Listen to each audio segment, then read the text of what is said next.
All right? So this was advice to those around Jesus who said, he's saying to them, you are going to become shepherds of a part of the flock, and these are the patterns that you have to follow. And then finally, we need to turn also to 1 Peter chapter 5, verses 1 to 4. And here is the great St. Peter, and he starts off by saying, I exhort the elders among you as a fellow elder and a witness to the sufferings of Christ, as well as one who shared in the glory to be revealed. Tend the flock of God that is in your charge, exercising oversight, not under compulsion, but willingly, as God would have you do it, not for sordid gain, but eagerly. Do not lord it over those in your charge. Be examples to the flock, and when the chief shepherd appears, you will win the crown of glory that never fades away. The point we want to focus on is that Peter, in a very brave way, says that he was a witness to the suffering of Christ. You weren't there, right? You ran away, right? He reminds the people of the suffering of Christ, but he's not just talking about the crucifixion. He's talking about the entire ministry of Jesus, in which he faced the agony of rejected love day after day after day. And Peter ties together the agony of rejected love and the reality of glory. And the word glory, as we get it from the Hebrew, which shines through the Greek, has to do with gravitas, with ability to lead the community with the kind of quality of life that will be able to help them in the deepest and most powerful way. All the way through church history, we have found those who have indeed found that the gravitas that they are able to exercise with the community comes to them through their suffering.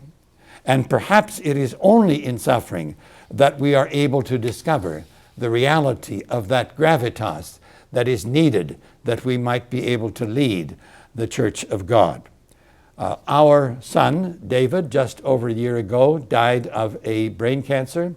And one of my friends gave me a little collection of reflections by Nicholas Wolfstorff, a recently retired professor of systematic theology at Yale University, whose son fell just over a couple of years ago in an accident in the Alps, climbing alone, and fell and was killed. And he talks about his suffering and the suffering of God, and writes as follows. God is not only the God of the sufferers, but the God who suffers. The pain and fallenness of the human heart have entered into his heart. Through the prism of my tears, I have seen a suffering God. Instead of explaining our suffering, God shares it. I never saw it.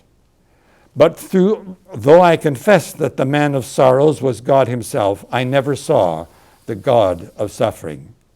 The tears of God are the meaning of history. Every act of evil extracts a tear from God. Every plunge into anguish extracts a sob from God. When God's cup of suffering is full, our world's redemption is fulfilled. Until justice and peace embrace, God's dance of joy is delayed. The bells for the feast of the divine joy are the bells for the shalom of the world. May we who are called upon to be leaders of the church find through our individual and community suffering the meaning of the deep gravitas that we find in Jesus and we find in the apostles, that can be a blessing for us and a healing power for those we serve.